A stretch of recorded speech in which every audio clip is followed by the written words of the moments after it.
All right, guys. So, unfortunately, spoiler alert: price action is not back. We have absolute dog shit price action today.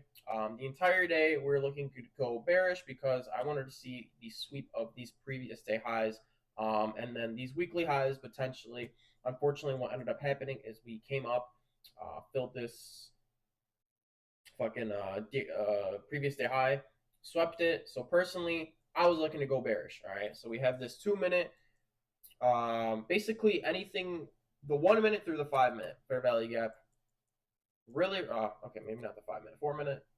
Pretty much anything from the 1 minute to 4 minute time frame, we had a very nice fair value gap. What I wanted to see was price to retrace back into this fair value gap. I wanted to see equilibrium get filled. I took shorts basically off this wick right here. Um, Chopped around for a little bit.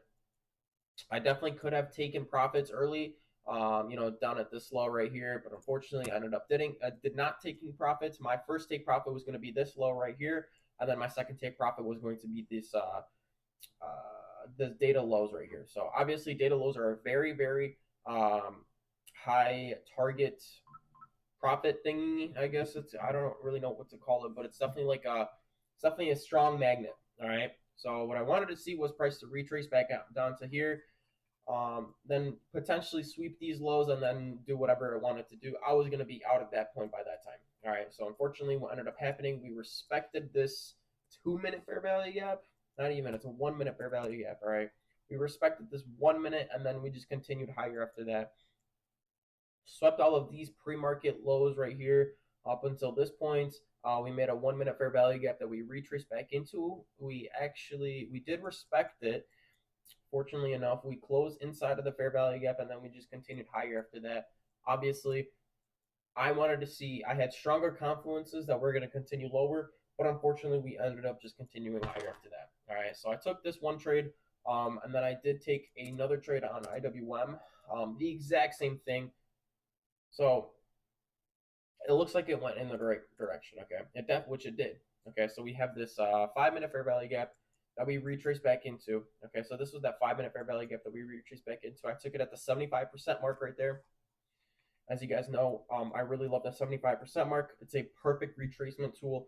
It's better than equilibrium because it gets you deeper into the discount area of a certain move or range. Okay, so we retrace back into that 75% mark, took the shorts. We ended up moving higher. I took my take profit one at this wick right here, at the very, very bottom of this wick. I don't know how I caught it, just like that. Ended up moving higher, almost stopping me out. And then I ended up closing my position. Um, I just ended up closing my full position at break even once we came back down here.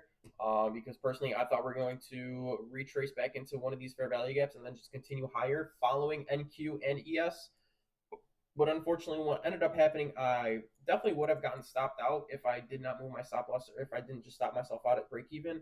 Because obviously, as you can see, my stop loss is literally, I would have gotten whipped into my stop loss. And then we continued lower in filling my take profit. All right. So it's unfortunate, but it is what it is. We didn't really have any significant news today. I think we had unemployment claims at 7:30, which wasn't really too volatile. Obviously, we had our general data wick right here. We had a really weird doji candle, but I don't really care about that. I just want to see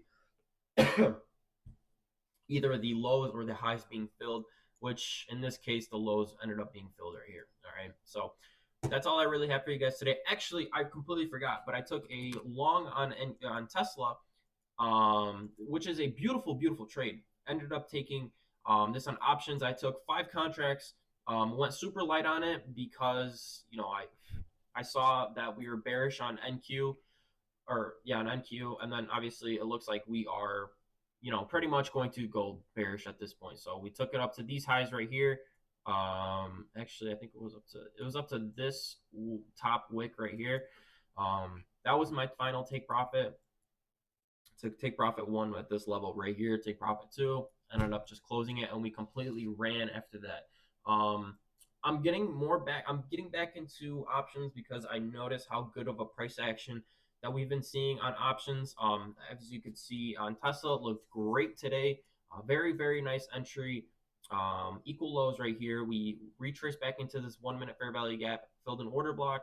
You know, made an inverse fair value gap that we traced back into, took it off there, boom, nice and easy. Filled an order block right here as well. Very, very good price action. I think Nvidia had a really nice price action as well. Boom. 3-minute fair value gap, retrace back into filling an order block as well, continuing higher after that. So I'm definitely going to start getting back into options more. If you scroll down on my old videos, I used to trade options. I used to do QQQ, NQ, or QQQ, SPY, and combine it with futures as well. But I'm starting to like price action on options as well. So I'm definitely gonna. I think I'm just gonna deposit a bunch of money back into my trading my Robinhood account, and then we'll see what happens from there. So I think tomorrow I'm gonna start trading. What's it called again? So that's all I really have for you guys today. 1 win or 2 wins, 1 loss on NQ. I'll see you guys. Peace out.